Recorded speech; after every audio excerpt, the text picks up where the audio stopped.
Starting an e-commerce brand from scratch is a super difficult task, but can be done when you focus on the right things. And in today's video, I'm actually going to show you how we helped a client go from literally scratch, starting the brand as recently October of 2024, generating $0 in revenue to in the last 30 days. And by the way, it's only March 2nd. We've generated over $55,000 in sales over the last 30 days. And in today's video, I'm going to show you how we went from zero to over $100,000 in revenue in just a couple of months, right? So $109,000 in revenue, guys, $107 AOV, 4% conversion rate. I want to show you here. So $0 in October, November, we did $6,000, December, we did $9,000, January, we did 37, February, we finished out the month at 52. And like I said, it's only the 2nd of March, but we were already completed over $3,600 in sales. And so I'm going to walk you guys through the overall structure of the website, what we focused on in terms of conversion rate optimization to build this from scratch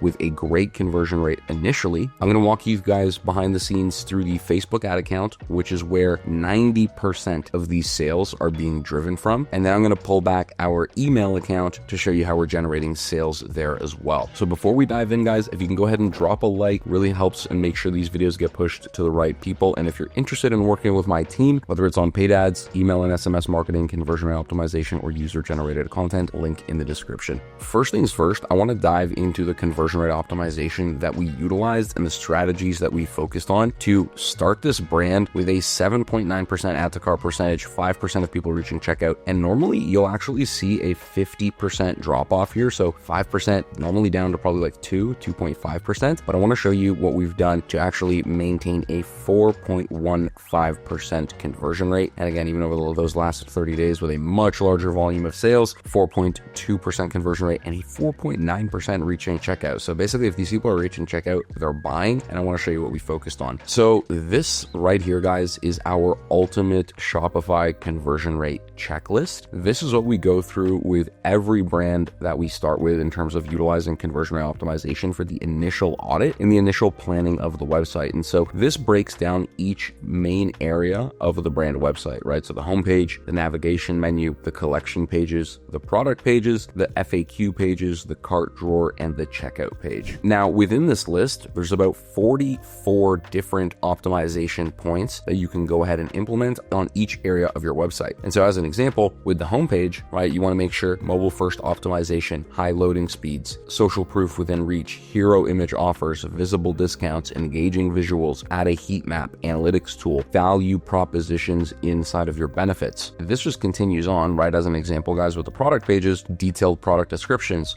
multiple high quality images, comparison charts, user generated content, risk reversals, social proof, A/B testing. And so what we did is go through each individual area on the website and check these off one by one to ensure on our collection pages, we're adding a filtering option. We're utilizing product thumbnails. We're having a consistent layout. We're utilizing limited time offers, badge icons, star reviews under product images, showcasing testimonials. And so in the description, guys, I'm going to leave a link to this checklist. You guys can go ahead and download this and implement it for yourself. But this was exactly what we used to help build the brand's website from scratch. Now, next, guys, we're going to be taking a look at the Facebook ad account. Now, this is not a large ad account, as you can imagine. This is a brand only making $100,000 in revenue over the last couple of months, but I want to show you the percentage of sales coming through Meta. It's actually pretty impressive. So we're spending right now around $420 a day. Yesterday we spent $420, 3.5x return on ad spend, $13 cost per acquisition for a $100 average order value. So we're crushing it there. And if we zoom out over the last 30 days, we've spent $12,000 generating the brand $52,000 in sales. And if we look over the maximum, we spent $21,000 with a 4.2x return on ad spend, generating the brand over $90,000 in sales. And so you'll see on the left-hand side here, we basically had two separate sales or campaigns for sales. We ran those, very small budget. They received under $1,000 cumulatively. And then our core campaign, where 99% of this budget is being spent, is our prospecting CBO, right? There's no point in retargeting, guys. This is a brand new brand, so we don't have any retargeting ad sets or campaigns set up. But inside of here, we're testing completely broad and just a ton of different creative. If you go inside of here, inside of each creative, we're generally testing 2 to 3 different variations, but these are actually DCTs, so dynamic creative tests. So if I open this up, there's actually going to be multiple creatives, multiple pieces of ad copy that we're testing here, multiple pieces of headlines, and this is consistent in the rest of the creative. And in terms of the creative that we're utilizing, I'm not going to walk you through it just for the sake of the brand, but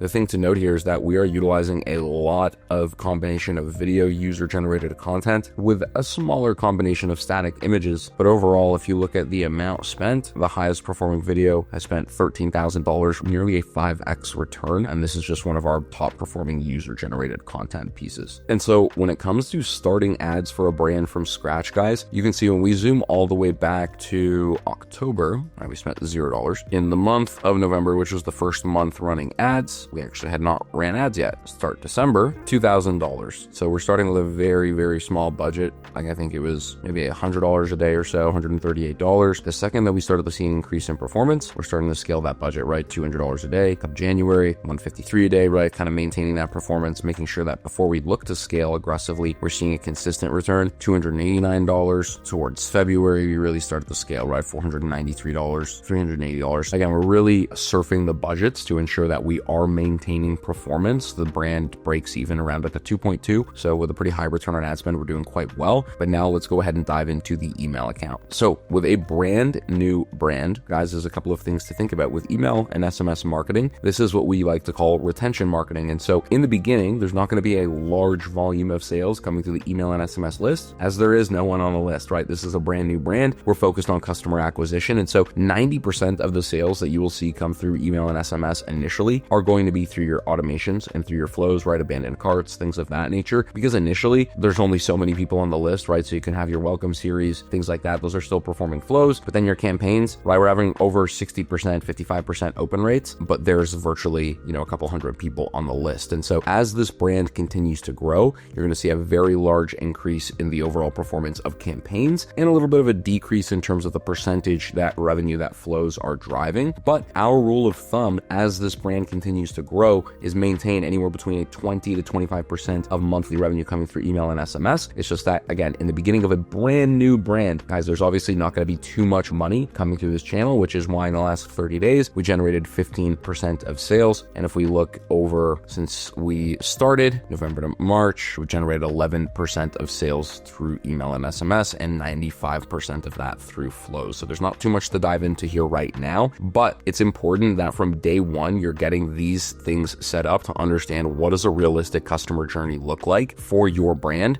and realistically for any brand, right? So when you're starting a brand from scratch, you need to understand, one, how are you driving website visitors? How are you driving actual eyeballs to the website? There's only going to be two ways to do that, right? Organic content or paid ads. Unless you're working with a large social media presence or you have the ability to go viral often, you're going to be needing to invest into paid ads. And you can see when done properly, upwards of 90% of sales right now, again, as this brand builds their own community and organically and people starting to return, this returning customer rate increases over time, they will start to generate a lot more money organically. But right now, 95% of the sales are coming directly through paid ads. And so if you're running an e-commerce brand, guys, this is a pay to play landscape. Do not be afraid of paid ads. Again, if you're interested in working with us, links are in the description. I hope you guys enjoyed this little video. Thank you so much for watching. I'll see you in the next one.